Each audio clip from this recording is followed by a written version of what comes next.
6, 5, 4, 3, 2, 1. Ja, Ti, Mi, vi, oni. one. ona.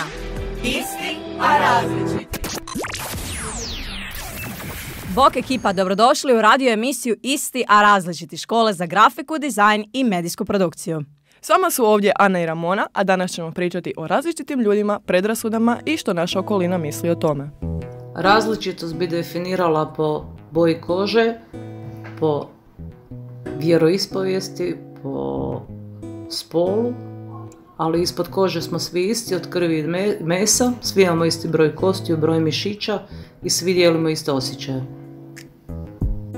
Ja mislim da mi svi kao ljudi smo posebni i različiti na svoj način i da se svako može iskazati na svoj način. Dobar dan, recite nam nešto kratko o sebi. Nives Butorajac, socijalna pedagoginja, radim u školi za grafiku, dizajn i medijsku produkciju. Prema vašem mišljenju, koliko smo različiti, mi učenici? Vi učenici ste različiti, kao i svaki čovjek, mi smo međusobno različiti. Neka fiziologija nam je slična, biologija, svakome kuca srce, svi mi dišemo, nadamo se zdravo, ali po pitanju psiholoških potreba također imamo iste potrebe, samo je način na koji ih zadovoljavamo drugačiji. Možete li dati neki savjet djeci koja misle da su puno drugačije od ostalih koja se tako osjećaju? Po pitanju djece koje se osjećaju drugačije, njima je savjet definitivno da razgovaraju sa prijateljima, sa roditeljima, sa bilo kojom osobom koju smatraju nekako sebi bliskom. Najopasniji moment je da se zatvorimo u sebe kao neku veliku zimsku jaknu i mislimo da neke stvari se događaju samo nama. Kada podijelimo to s nekom osobom, najčešće taj teret onda postaje puno lakši. Toliko smo slični u toj različitosti da jako puno stvari i neki drugi ljudi doživljavaju kao i mi. Znači vi puno vremena provodite u školi, jeste li se našli u nekoj posebnoj situaciji diskriminacije i kako je to završilo? Pa postoje, sad ja ne bih rekla da su to diskriminacije s obzirom da radim sa mladim ljudima, ja bih rekla da je dolazilo do nesporazuma, do toga da je nekome nedostajalo informacija, da su došli sa različitim stavima koje je možda trebalo malo ublažiti, jer različitosti nas zaista čine bogatijima, da imamo samo proljeće tijekom života, dojadilo bi nam, da imamo samo zimu, očekivali bi ljeto, toplinu. Tako i mi ljudi, imamo različite stavove, jako puno možemo učiti jedni od drugih i svaka različitost nije baš floskula, nego zaista je nešto što nas može obogatiti. I od svakog čovjeka mi nešto možemo naučiti. Isti, a različiti. Dobar dan svima, moje ime je Marko Bošnjak, učenik sam 3. C razreda škole za grafiku, dizajn i medijsku produkciju i trenutno sam kod Petre Vitanović u emisiji. Eto, to je ta neka osnovna informacija o meni. Jesi li ikad doživio diskriminaciju u razredu?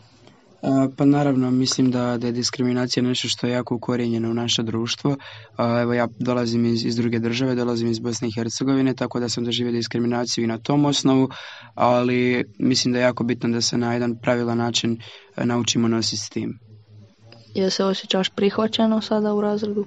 Osjećam se prihvaćeno jer sam se okružio ljudima koji me prihvaćaju i smatram da je to jako bitno. Što misliš kako mi mladi možemo spriječiti diskriminaciju?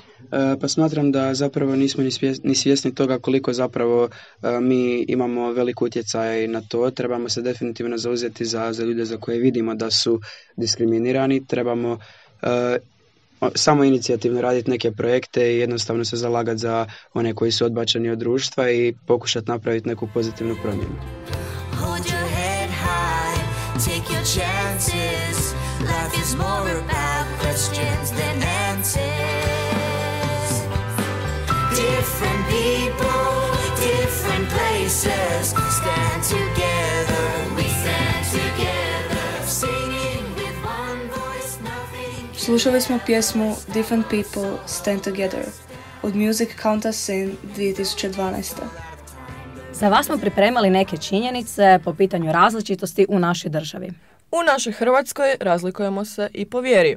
Katolika ima najviše i to je čak 86%. Nakon tog dolaze pravoslavci, muslimani, dok je 1,5% pripadnika ostalih vjerskih skupina. Ateista imamo skoro 4%, dok 2 i nešto posto se uopće nije htjelo izjasniti. U Hrvatskoj živi 90% Hrvata, ali uz njih imamo Srbe, Bošnjake, Talijane, Albance i Rome, dok je udio ostalih pripadnika nacionalnih manjina pojedinačno manji od 0,40%.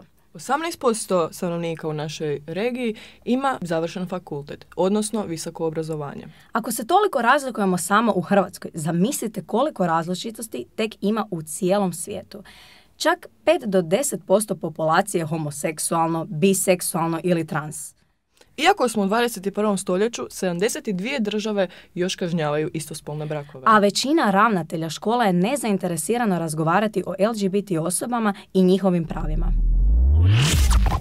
Isti, a različiti. Što misliš o Prideu održanom u Zagrebu? Pa smatram da je to definitivno adekvatna stvar koja se definitivno trebala napraviti, jer ljudi iz LGBT zajednice u cijelom svijetu, a pogotovo u Hrvatskoj, doživljavaju diskriminaciju na dnevnoj bazi, tako da ako im možemo omogućiti taj jedan dan da ponosno i sretno hodaju po gradu, ja ne vidim nikakav problem s tim. Homoseksualnost ne smatram bolešću, ne smatram to poremećajem, smatram to kao nešto što je kod nekih ljudi normalno, ne osuđujem Gay Pride, s obzirom na to da mislim da ne treba slaviti svoju seksualnost, jer to bi značilo da onda i straight ljudi mogu otići van na cestu i vikat mi smo čisti, imamo djecu i ne znam, imamo partnera suprotnog spola. Meni jedino što pretjeruju sa gay paradama je kao žele pokazati da ih ljudi još više mrze i sve, i kak se zove, po meni bi se trebala ukinuti, jer i puno gejeva i homoseksualaca ne podržava to. Ja mislim da je Pride pretjeran, ne zato što ja ne podržavam homoseksualce, nego zato što nemaš ti šta slaviti što dečko voli dečka. To je isto ko kad bi ja slavio što sam se ja zaljubio u curu. Ja definitivno podržavam, imam čak i par frendova i frendica i naravno, ja sam skroz ok, da pače ljude koje sam upoznala i na Prideu i ovako koje znam da nisu straight su mi skroz ok i ne smatram to nikakvom bolesti ili problemu. Ako se ljudi vole, nek se vole, dovoljno je loših stvari u svijetu i dovoljno je loših i predrasuda i ratovi i prepucavanja, sve i zašto se onda puniš protiv toga zato što se neko voli, ako tebi uopće ne škode. Ko voli, nek izvoli. To je to.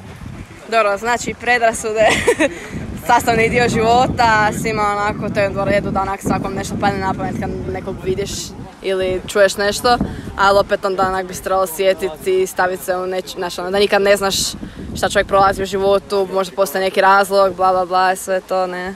Tako da ne bi baš trebalo osuđivati na temelju tih predrasuda. Pa jedno od najvećih predrasuda vezano za pedagošku službu je da dolaze kod nas samo zločesti učenici. Evo, jedna od ovoga tema kad pričamo o različitostima.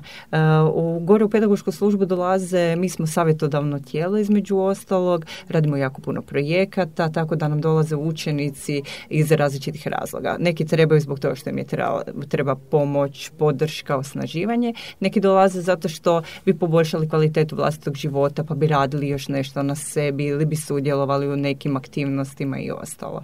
Tako da dolaze i mogu reći da oni čine moj život bogatim, a vjerujem da i oni dobe nešto za sebe. I to je to ekipa za današnju radio emisiju. Nadam se da vam se svidjelo i da vam je bilo zanimljivo. Nama svakako je bilo zanimljivo. Također se slušamo u sljedećoj epizodi naše radio emisije, a do tad uživajte. Bok! Isti a različiti. Radijsku emisiju realizirali učenici 3. C razreda smjera medijski tehničar, škole za grafiku, dizajn i medijsku produkciju. Ideja Ana Miković i Ramona Teodorović. Novinari Antea Šoštarić i Ana Miković.